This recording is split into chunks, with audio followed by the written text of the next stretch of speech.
Bonjour, je suis Joe. Je suis très content d'être avec vous et très heureux de vous partager ce message aujourd'hui. Alors, on poursuit la série Stabilité et aujourd'hui, nous allons parler de l'équilibre psychique et émotionnel. Je vais d'abord définir ces deux mots avant d'aller plus loin. Alors, quand on parle de psychique, on voit ce qui est lié à l'esprit, à la pensée, ce qui est lié à la conscience, aux processus mentaux. Ça veut dire ce qui englobe tout l'intellect. C'est abstrait, c'est des choses, parfois c'est des choses qu'on ne sait pas expliquer. Ça, c'est psychique. Donc, c'est lié à la mémoire. Et émotionnel, c'est comme le mot le dit, il y a des émotions. C'est ce qui peut se faire ressentir par des réactions affectives que l'on peut avoir, c'est-à-dire la joie, la peur, la tristesse ou la colère. Ça, c'est émotionnel. On peut avoir vécu une expérience émotionnelle qui suscite en nous ces choses que je viens d'énumérer, soit de la peur, soit de la tristesse, soit la joie, soit de la colère. Alors, il y a une étude qui a été faite par l'OMS, l'Organisation mondiale de la santé. Pour ceux qui ne savent pas, c'est un organisme international qui a fait une étude et qui a trouvé que 280 millions de personnes souffrent de dépression. 280 millions de personnes dans le monde entier souffrent de dépression. Et 260 millions de personnes souffrent de troubles d'anxiété. Ça fait quand même beaucoup. On se rend compte que ça fait beaucoup. Ça veut dire qu'il y a beaucoup de personnes qui sont malades mentalement dans l'univers, dans le monde dans lequel on vit. C'est-à-dire qu'il y en a quand même qui sont stables, mais beaucoup souffrent de ces choses-là. Mais il y a aussi une autre organisation qui a fait une étude que spirituellement, beaucoup de croyants, c'est-à-dire beaucoup de personnes qui croient en Dieu, qui sont religieux, traversent des périodes de doute et de crise existentielle. Ça veut dire que pendant ce temps-là, ils se sentent déconnectés de Dieu. C'est des choses qui entraînent des sentiments de vide et qui créent de l'angoisse dans nos vies, ces choses-là. Quand on se sent déconnecté de Dieu, quand on sent qu'à un moment on prie, on essaie de forcer, on ne sent pas que Dieu est là, on vient, on prie, on se demande si vraiment Dieu exauce nos prières ou si on existe à cause de ce qu'on vit. Quand on voit que des choses ne marchent pas, ça crée parfois des doutes. Il y en a même qui perdent la foi. Alors là, on se rend compte que le déséquilibre, l'instabilité psychique et émotionnelle, c'est quelque chose qui touche tout le monde. Ça veut dire que c'est un problème qui est universel. C'est vraiment partout. Ça ne laisse personne indifférent. Mais la bonne nouvelle, c'est que la parole de Dieu nous donne des principes qui sont infaillibles, qui vont nous aider à pouvoir rétablir cet équilibre psychique et émotionnel dont on a besoin. Alors je vais lire la parole de Dieu, je vais lire dans Matthieu 11, 28 à 30. Jésus dit: « Venez à moi, vous tous qui êtes fatigués et chargés, et je vous donnerai du repos. Prenez mon joug sur vous et recevez mes instructions, car je suis doux et humble de cœur, et vous trouverez du repos pour vos âmes. Car mon joug est facile et mon fardeau est léger. » Ici, Jésus s'adressait à tous ces Juifs qui étaient écrasés par le poids des règles, par le poids de la loi de Moïse, les règles que les pharisiens, que tous les légalistes de l'époque avaient imposées aux gens. Il leur disait qu'en fait, le moyen le plus sûr de pouvoir vivre mieux leur vie était qu'ils puissent le suivre, qu'ils puissent trouver du repos en lui. Tout cela n'était possible que s'ils arrivaient à développer une relation personnelle et profonde avec Jésus. Et je voudrais donner l'image du joug pour qu'on comprenne bien. Le joug, au fait, c'est un objet en bois qu'on fabriquait à l'époque, qu'on mettait sur des bœufs pour pouvoir labourer des champs. Donc, on leur attachait ça et ensemble, on les poussait, on les attelait à pouvoir labourer la terre. Bon, c'est vrai qu'avec le temps, avec l'évolution du monde, on a créé des tracteurs pour ça. Et vous allez vous rendre compte que dans certaines campagnes, dans les fins fonds où les gens n'ont pas les moyens d'acheter des tracteurs, ça se fait encore aujourd'hui où il y a des gens qui fabriquent des jougs et ils mettent des bœufs et les poussent à pouvoir labourer des hectares et des hectares des champs. Mais ce qui se faisait, c'est que certains jougs étaient trop lourds et ce n'était pas très bien fait. Ce qui faisait que quand on mettait ça sur les coups des bœufs, ça les blessait et ça les affaiblissait. C'était trop lourd à porter et c'était difficile pour les bœufs d'avancer. Après, il y en a certains qui étaient fabriqués, qui étaient bien, qui ne blessaient pas, qui étaient plutôt légers et qui permettaient à ce que le travail soit fait. Cette image, en fait, que Jésus emploie du joug, c'était justement pour faire référence à la loi de Moïse. Le joug le plus lourd, le plus pesant, qui blessait, c'était les lois et les règles que les pharisiens imposaient. Et son joug, à lui, était léger. Le sien, il était léger, donc c'était une contrainte à prendre, mais qui n'était pas aussi lourde, contrairement à celle qu'imposait la loi de Moïse et les règles des pharisiens. Ça veut dire qu'il fallait qu'ils puissent croire en lui afin que lui puisse pouvoir porter le fardeau et que leur marche soit une marche de paix et stable et de quiétude. Amen. Alors, pour revenir à notre contexte, aujourd'hui, nous allons voir 5 points qui sont essentiels pour pouvoir rétablir l'équilibre, pouvoir vivre l'équilibre psychique et émotionnel selon les principes justement que la parole de Dieu nous donne. Premier point, trouver la paix intérieure par la confiance en Dieu. Quand on regarde à tout ce qu'on n'a pas encore accompli, on regarde à l'âge qui avance, on regarde à des tas de choses qu'on était censé faire et qu'on n'arrive pas à faire parce que les circonstances ne permettent pas, parce que le pays ne permet pas, parce que l'environnement dans lequel on est ne le permet pas, parce que le temps passe très vite et on se rend compte qu'on n'a pas assez de temps pour pouvoir accomplir des tas de choses, on manque la paix intérieure. Ça peut aussi être lié à une dépendance, à la drogue ou à l'argent ou à des tas de choses. On se rend compte qu'on est dépendant de telles choses et quand on la manque, ça nous enlève la paix. On se retrouve souvent dans des situations comme ça. Tous ici, il y a des moments où on n'a vraiment pas de paix intérieure. Même ici, je sais que tu es là, tu m'entends, il y a quelque chose qui est en train de te tracasser, qui t'enlève la paix. C'est normal de ressentir ça. Mais Jésus nous a dit d'aller vers lui pour qu'il nous donne du repos. C'est-à-dire d'aller, de se décharger. Il a dit, venez à moi, vous tous qui êtes fatigués et chargés, et je vous donnerai du repos. Ça veut dire qu'il se propose de pouvoir te donner le repos. Il se propose de pouvoir prendre la charge que tu as, que tu portes depuis très longtemps, afin que lui puisse te donner sa paix intérieure. Alors ici, on comprend que cette paix-là ne peut se trouver qu'en Jésus. Cette paix-là, pour la trouver, il faut être bien placé en lui. Il faut lui faire confiance.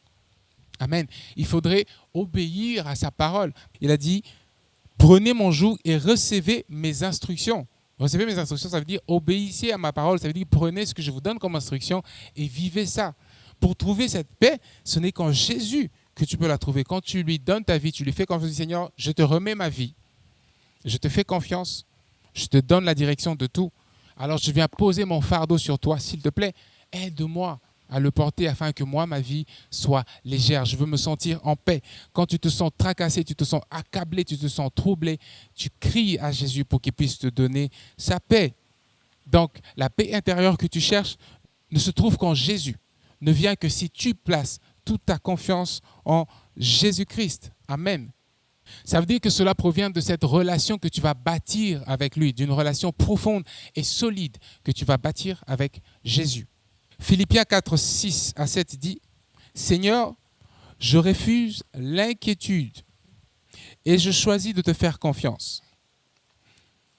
Ta paix qui surpasse toute intelligence garde mon cœur et mes pensées en Christ. » Retiens bien ce verset, qu'à chaque fois que tu te sens oppressé, qu'à chaque fois que tu te sens opprimé, qu'à chaque fois que tu te sens chargé émotionnellement, à chaque fois que tu sens que c'est lourd pour toi, que tout ce que tu es en train de vivre est difficile, rappelle-toi, qu'est-ce que la Bible te dit? Je refuse l'inquiétude et je choisis de te faire confiance. Et ta paix qui surpasse toute intelligence garde mon cœur et mes pensées en Christ. Amen. Et même un autre passage dit ceci, Matthieu 11, 28. Je dépose mes fardeaux à tes pieds car tu m'as promis du repos. Et j'ai choisi de vivre la sérénité dans ta présence. Amen. Donc ici, tu peux rencontrer une situation difficile, comme tout le monde rencontre des situations très difficiles. Tu peux vivre quelque chose, un stress, tu peux vivre quelque chose qui va t'enlever la paix. Et je peux prendre un exemple, c'est la fin du mois, le mois est déjà fini. Là, tous les bailleurs, tous ceux qui sont locataires ici savent, il faut que la situation soit réglée. Et toi, en ce moment, tu n'as peut-être pas l'argent. Tu ne sais pas d'où ça va venir parce que c'est difficile. De partout où tu essaies de chercher, c'est bloqué. Ça ne marche pas. Il n'y a rien qui vient, il n'y a rien qui sort. Personne ne réagit. Il y a des gens qui te doivent de l'argent, qui ne savent même pas eux-mêmes trouver l'argent qu'ils te doivent. Et c'est difficile. Alors ça te met dans un stress, ça t'enlève la paix, ça t'angoisse.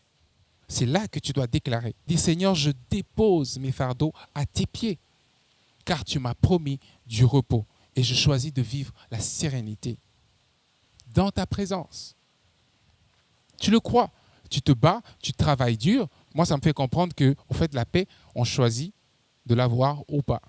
Alors toi, choisis d'avoir la paix parce qu'en Christ, tu l'as. Parce que celui en qui tu crois, il est là. Il t'a proposé sa présence, il te dit, donne-moi ton fardeau, je vais le porter. Tout ce que tu as à faire, c'est de développer cette relation avec lui, de croire en lui et de lui faire confiance et de déposer ce fardeau parce qu'il va agir. Amen. Deuxième point, renouvellement de l'esprit, le renouvellement de notre esprit.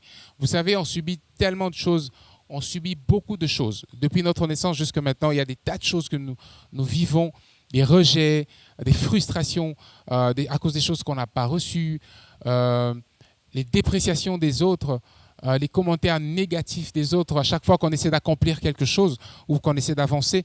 Le découragement dans tout ce qu'on essaie de bâtir, les défis qui sont durs à relever, tout ça fatigue notre esprit.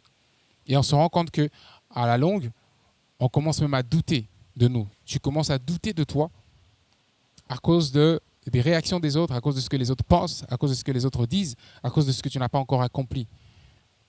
Et ici, il est important que ton esprit, que mon esprit, que nos esprits soient renouvelés. Et cela ne se fera que si nous prenons la décision d'apprendre à lire la parole de Dieu. Parce que Jésus l'a dit dans le verset qu'on a lu, suivez mes instructions. En fait, pour avoir du repos, c'est de suivre ce que Jésus dit. Or, tout ce que Jésus nous dit se trouve dans sa parole. Et si on n'a pas l'habitude de lire la parole de Dieu, ça devient difficile parce qu'on est souvent, on se retrouve face à des situations qui font douter de nous, qui nous font même douter de notre foi en Dieu, parce qu'on ne connaît pas la parole de Dieu. Or, si tu connais ce que Dieu a mis dans sa parole, toutes les promesses qu'il a mises dans sa parole, je t'assure que ton esprit sera toujours en paix.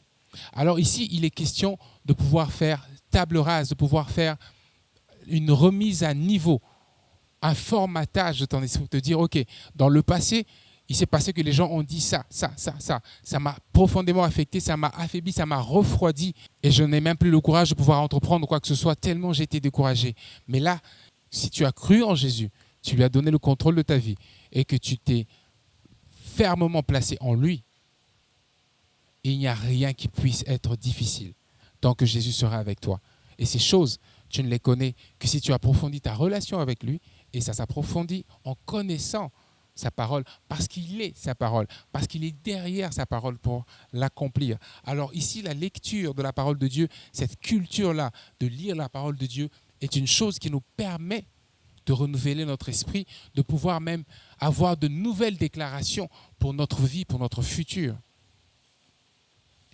Amen. Prenez mon joug sur vous et recevez mes instructions. Prenez mon joug et recevez mes instructions. C'est un ordre que Jésus te donne de recevoir ces instructions. Recevoir les instructions, ça veut dire obéir. Il a donné un ordre, il a dit « fais ceci » et tu fais ce qu'il a dit. Et ça te rassure, sa présence. Chaque fois que tu obéis, tu es rassuré que si j'ai fait ce que Dieu a dit de faire dans sa volonté, je suis en paix. Amen. Donc, le poids du stress que l'on porte est trop lourd. Ça nous affecte. Tout ce qu'on subit, toute la pression que ce monde nous fait subir, c'est trop. Ça nous affecte.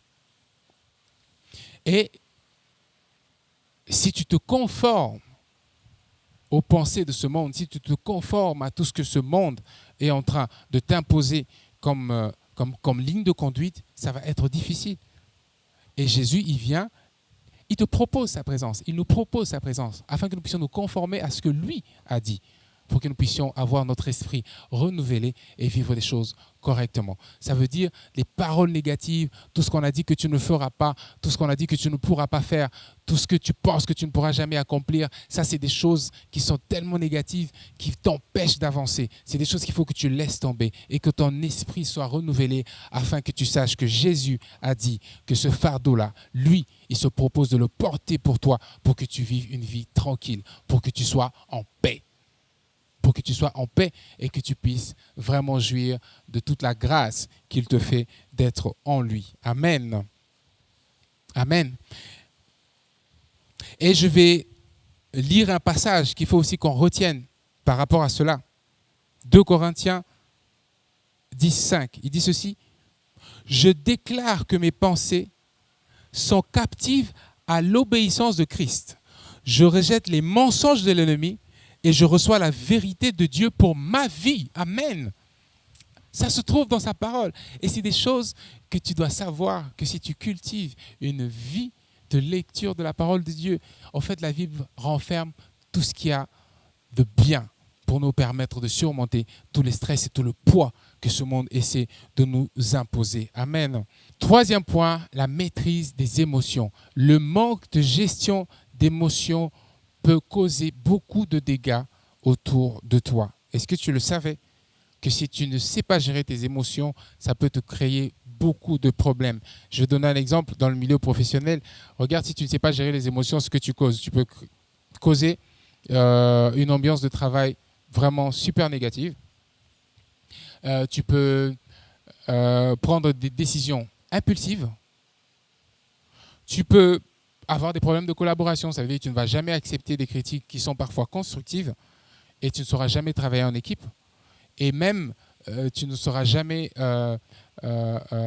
gérer les désaccords que vous pouvez avoir avec tes collègues. Et pour toi-même, personnellement, ça peut te causer une autodestruction. Ça veut dire que tu auras un comportement nuisible vis-à-vis de toi et vis-à-vis de ton entourage, ce qui fait que ça va occasionner des rejets et ça va susciter des pensées ou des commentaires négatifs à ton égard. Et c'est des choses qui entraînent des problèmes de santé, des troubles du sommeil, de l'hypertension, des maladies super graves. Et la Bible reconnaît justement nos émotions et nous enseigne à les maîtriser. Je vais lire la parole de Dieu, Galates 5, 22, 23. La Bible dit: je ne suis pas esclave de mes émotions, car mon esprit me donne la maîtrise de moi-même. Je choisis de marcher dans la paix et l'amour. Ici encore, il est question de choix, de décision. Je ne suis pas esclave de mes émotions, car ton esprit me donne la maîtrise de moi-même. C'est l'Esprit de Dieu qui te donne la maîtrise de toi-même. Dans tous les fruits de l'Esprit que justement Galates parle, il y a la maîtrise de soi. C'est très important pour toi, enfant de Dieu, de savoir te maîtriser, de savoir maîtriser tes émotions. Et ne sois pas esclave de ces émotions-là. Par contre, choisis, prends la décision de marcher dans la paix et l'amour. Amen.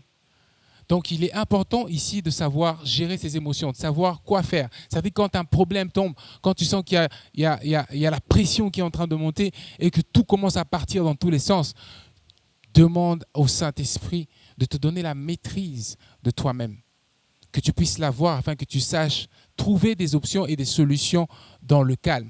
Parce que dans le brouillard, quand tu es agité, parfois tu réagis de façon impulsive et ça crée des dégâts. Mais l'Esprit de Dieu est là justement pour nous reconforter. Et c'est ça que Jésus vient te proposer. Il te propose son joug, il te propose sa paix, il te propose son esprit pour que tu saches gérer même tes émotions. Amen. Savoir gérer ses émotions est quelque chose de très, très important. Psaume 34, 18. Seigneur, tu es ma force et mon refuge dans les moments d'angoisse. Je lève mes yeux vers toi et je trouve la paix. Chaque passage que je donne dans ces points est un passage important qu'il faut que tu retiennes. Je pense que c'est des choses dans les principes que Dieu nous donne, sont des choses que nous devons prendre pour pouvoir retrouver un équilibre psychique et émotionnel. Amen. Quatrième point, être ancré en Jésus. Être ancré en Jésus pour la stabilité spirituelle. Une relation solide avec Jésus nous rend stables. Parce que, en fait, quand on est en Christ, il y a un transfert. Il y a ce transfert-là qui se fait. Quand tu prends ta vie, tu la places en Dieu, il y a ce transfert qui se fait. Ce transfert dont il parle lui-même, il dit « Donne-moi ton fardeau, je vais le porter et je vais te donner le mien qui est léger. » Ça se fait. Quand tu prends ta vie, tu la places en Jésus, tu décides de lui faire confiance. Il y a ce transfert-là qui se fait, et tu sais trouver la stabilité dans ton esprit. Amen. Et ça te rassure la présence de Dieu dans ta vie et la paix qu'il donne. C'est-à-dire que tu bâtis une relation profonde avec Christ et tu sais que chaque épreuve, dans chaque situation, tu as une solution. Tu sais ce qu'il faut faire, tu sais où aller parce que la parole de Dieu est en toi, parce que Jésus se révèle à toi, parce que l'Esprit de Dieu te dit quoi faire et comment, parce que tu vis selon la volonté du Dieu, de Jésus, à qui tu as donné le contrôle de ta vie. Amen. Psaume 62, 7 dit ceci. Peu importe la tempête de la vie, ma foi est ancrée en toi, mon rocher et mon sauveur. Je ne chancellerai pas, car tu es avec moi. Ceci est une parole de quelqu'un qui est rassuré de la présence de Dieu, parce qu'il sait que c'est Dieu qui est au contrôle de ma vie, c'est Dieu qui est au contrôle de sa vie, donc je ne vais pas vaciller, je ne vais pas chanceler, je ne vais pas me laisser tourmenter par les situations de la vie, par la tempête, par tout ce qui peut arriver, parce que je sais que je suis en Christ, je suis en Jésus. Il a pris mon fardeau, il m'a déchargé de mon fardeau et a décidé de me donner le sien, afin que je sois allégé. Amen. Alors bâtir sa confiance en Dieu, être ancré en lui, être enraciné en lui, te rassure la stabilité spirituelle. 5e point, trouver la force dans les épreuves. 5e point, trouver la force dans les épreuves. Notre vie ici, elle subit une chaîne de défis, une chaîne d'épreuves compliquées, des choses qui sont lourdes, des choses qui sont difficiles, qui nous affaiblissent, qui affaiblissent notre marche, qui parfois nous enlèvent même le goût de vivre. Mais nous devons nous rappeler d'une chose, c'est que Jésus est notre force dans la faiblesse. Jésus est celui qui se propose à nous pour que notre joug soit léger, qui se propose à nous, qui nous propose sa présence pour que nous puissions vivre de façon équilibrée ici sur cette terre.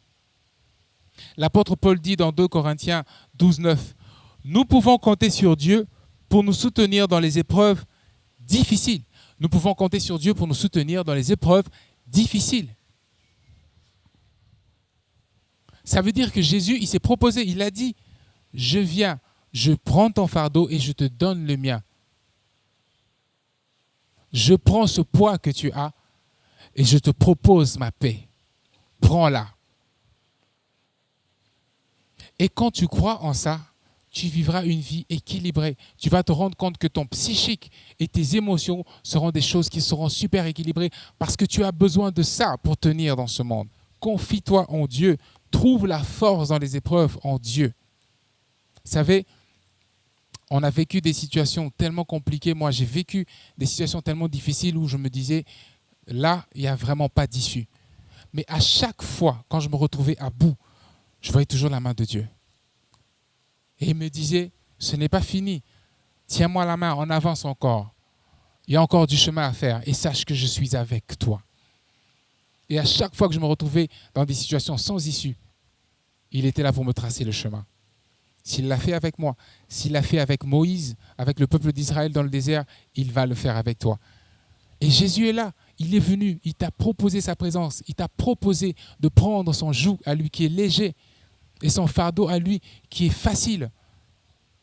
Ce que tu as à faire, c'est de prendre la décision de trouver cette force en lui, de te dire, Seigneur, je suis en toi, et c'est en toi que je trouve ma force. Et déclare comme Paul.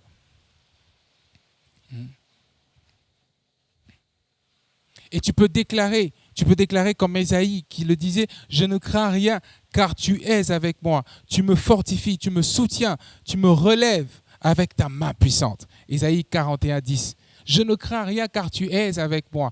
Tu me soutiens et tu me relèves de ta main puissante. Donc la présence de Dieu est permanente dans notre vie et ce que nous devons savoir, c'est que pour que nous puissions mener une vie équilibrés psychiquement et émotionnellement, sans tenir compte de tout le poids que le monde peut nous imposer, en fait, ce qu'il faut faire, c'est de choisir de vivre Jésus, de suivre Jésus, de développer une relation personnelle avec lui et de trouver l'équilibre qu'il nous faut en lui.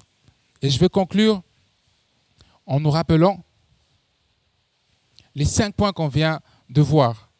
Trouver la paix intérieure par la confiance en Dieu, renouveler son esprit, maîtriser ses émotions, être ancré en Dieu pour une stabilité spirituelle et trouver la force dans les épreuves.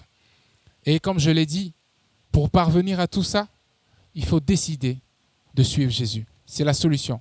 C'est le seul chemin par lequel tu as ton salut. Il n'y a de salut en aucun autre nom que celui de Jésus. Il y a la paix, la vraie paix qui dépasse l'intelligence qu'en Jésus-Christ. En cette période où ce pays est en train de subir tout ce qu'il subit, où tu te sens troublé, c'est peut-être ça la situation qui te trouble en ce moment. Dis-toi que la paix de Dieu est celle qu'il te faut.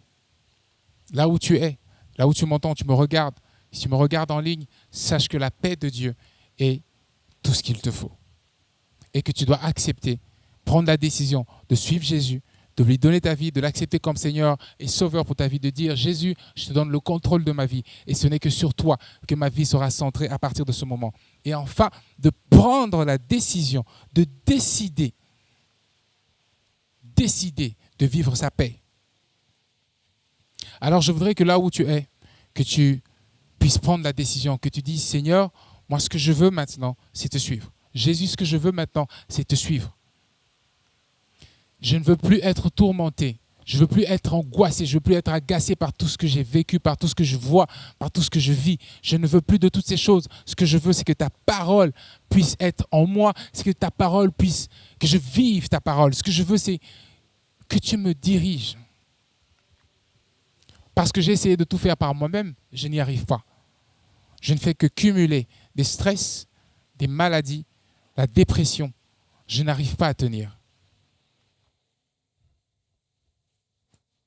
Et je n'ai personne d'autre à qui me tourner, si ce n'est que vers toi.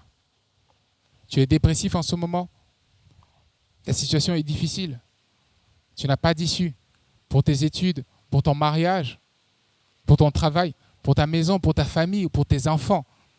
Peut-être même que tu n'as pas d'enfants. C'est le manque d'enfants qui te rend instable.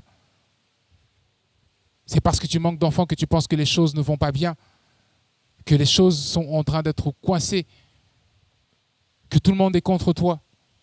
Peut-être que tu penses que Dieu ne t'entend pas. Sache qu'il est là. Jésus est là. Il te propose sa main, il te propose sa présence. C'est une décision que tu dois prendre. Ça ne se fera que si tu décides de placer ta confiance en lui. Tu ne vivras toutes ces choses, tous ces principes que je viens d'énumérer, que si tu décides de vivre en Jésus. Et je vais prier pour toi. Pendant que tu prends la décision, je prie, Seigneur Jésus, je prie que ta paix qui surpasse toute intelligence, que cette paix-là puisse envahir le cœur de celui qui se présente devant toi, qui décide de te donner sa vie en ce moment. Et même de celui qui t'a déjà donné sa vie, qui vit des situations compliquées, difficiles. Je prie, Père, que cette paix puisse s'installer dans nos cœurs, que cette paix s'installe dans nos vies, que cette paix puisse chasser la mort au loin de nous dans le nom de Jésus, que cette paix puisse chasser toute forme d'angoisse, tout ce qui nous accable dans le nom de Jésus, que cette paix puisse même briser toute forme de chaîne, tout le cycle, tout le cercle vicieux dans lequel on se trouve, que cette paix puisse s'installer en nous et puisse nous donner un avenir clair de ce qu'est notre destinée en toi. Je prie, Père éternel, que tu puisses te souvenir de tous ceux qui sont dans des problèmes en ce moment, qui ont besoin de solutions. Donne-leur la paix et donne-leur des solutions à leurs problèmes. Je prie, Père, que tous ceux qui sont malades, que tous ceux qui sentent leur mental englouti, enfoncé dans le noir, je prie, Père éternel, que tu puisses donner ta paix. Que ceux qui pensent qu'il n'y a pas d'issue, qu'il n'y aura jamais de solution à leurs problèmes, puissent trouver réponse à leurs requêtes, parce que tu es Dieu Et tu es là, tu nous as proposé ta présence. Tu nous proposes de prendre ton joug qui est léger. Et toi, tu as porté notre fardeau. Tu l'as même cloué à la croix pour que nous puissions vivre dans la victoire. Et c'est à partir de cette victoire que nous voulons vivre, que nous prenons la décision de vivre maintenant. S'il te plaît, agis dans les cœurs et les vies de tes enfants et que ta grâce soit sur chacun d'entre nous. Dans le nom de Jésus, je prie ainsi. Amen.